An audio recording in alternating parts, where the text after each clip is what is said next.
தயாரிப்பாளர் ரவிக்குமார் அவர்கள் ஜெயம் cine entertainment சார்பிலே நற்பதிகாரம் 79 என்ற படத்தை எடுத்திருக்கிறார்கள்.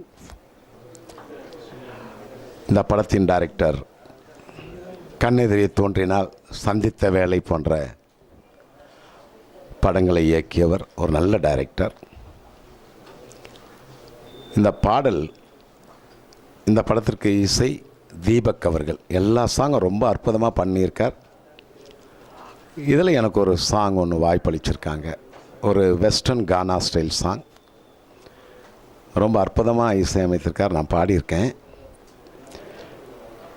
அந்த பாட்டோட கோரியோகிராஃப் ராஜசுந்தரம் மாஸ்டர் பண்ணியிருக்காங்க. அதை படம் விஷுவலாக எங்களுக்கு போட்டு காமிச்சாங்க. இன்றைக்கி ரொம்ப அற்புதமாக ஒரு புதுசாக கானா பாட்டை இப்படியும் பண்ணலாம், அதுபோல் ரவிச்சந்திரன் அவர்கள் ரொம்ப அற்புதமாக இன்றைக்கி எனக்கு போட்டு காமிச்சார்.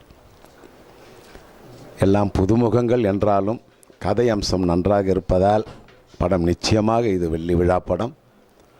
இப்பொழுதுதான் எல்லாம் புதுமுகம். ஒரு படம் ஹிட் ஆகிட்டா ஸ்டார். புதுமுகம்னு சொல்ல முடியாது. எல்லா ஸ்டாரும் இப்படி வந்தவங்க தான்.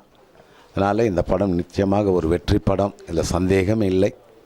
மீண்டும் ஒரு முறை இந்த படத்திற்கு எனக்கு வாய்ப்பு கொடுத்ததை நான் என் நன்றினை தயாரிப்பாளர்களுக்கும், அதாவது ஜெயம் சினி என்டர்டெயின்மெண்ட்டை சேர்ந்தவர்களுக்கும், டைரக்டர் ரவிச்சந்திரன் அவர்களுக்கும், இசையமைப்பாளர் தீபக் அவர்களுக்கும் என்னுடைய நன்றியினையும் வாழ்த்துக்களையும் தெரிவித்துக் கொள்கிறேன்.